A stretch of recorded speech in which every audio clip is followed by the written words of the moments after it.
So it's been nearly 3 years since the PlayStation Vita was announced to an incredible reception, and in that time the gaming space and the PlayStation Vita's ecosystem has changed dramatically.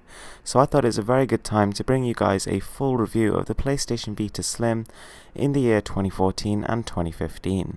So we're going to start with the build of the device. Now the PlayStation Vita, the original model, was probably the more solid out of the two. It was pretty much pure glass on the outside and it was very sturdy. The Vita Slim, on the other hand, is nowhere near as much.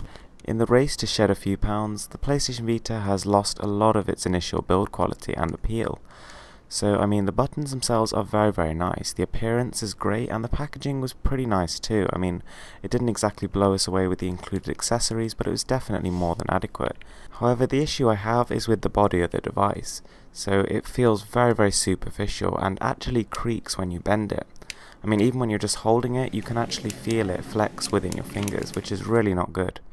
On top of that, it's a fingerprint magnet. Everywhere you touch it picks up something, which is really, again, not what we want to see. So in terms of build, the PlayStation Vita Slim gets a solid but not spectacular 14 out of 20. Now the features of the device are where it really stands out from the crowd.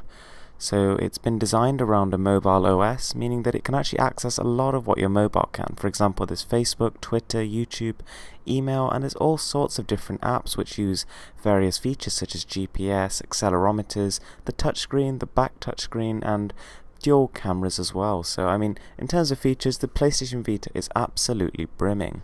Now there's also full access to maps as well as things like calendars, and to be honest, these are not as full featured as the ones you might see on Android or iOS, but are still very competent and are a lot better than the 3DS equivalents. Now the PS Vita was also groundbreaking because it was the first to introduce the trophies into a portable form factor, and these add massive incentive to playing games. On top of that, we've also got dual stereo speakers which actually are quite crisp and fairly detailed. The camera is also pretty good. It's no sort of Samsung Galaxy S5 13 megapixel snapper, but don't forget we also have two cameras here. So we've got a back camera for augmented reality and a front camera for Skype. So in terms of features, I'm going to give the PlayStation Vita an outstanding 28 out of 30.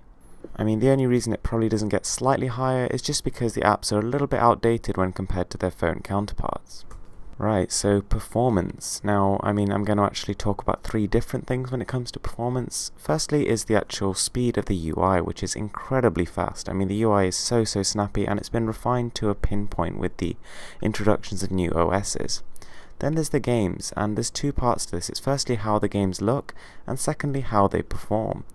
Now, I think the PlayStation Vita is the first console where the claim that you can have true console gaming on the go is finally valid. For example, with the PlayStation Portable, it was only really getting cut-back ports, whereas the Vita is the first time where we've really had some true multi-platform games. Things like Borderlands 2 and Rayman Legends, and these games are just absolutely stunning to look at. And then there's exclusives like Killzone Mercenary, which are just, they're eye-poppingly glorious. There's just no portable game like it, or one that even comes close. And then we've got to actually consider the depth of the game. So even when mobile devices do start to breach this sort of barrier, it's very unlikely that they will actually end up being as immersive as these games. For example, there's always going to be that sort of freemium, free-to-play but pay-to-win element, where manufacturers are just trying to squeeze every last penny out of the people that support them. And the PlayStation Vita is brimming with really deep titles, games like Borderlands 2, Persona 4 Golden, and there's all those PlayStation Portable games as well, like we've got Persona 3 Portable, we've got Monster Hunter Freedom Unite, we've got God of War, Chains of Olympus, and the list just goes on. One thing I did notice is that loading times can be quite long.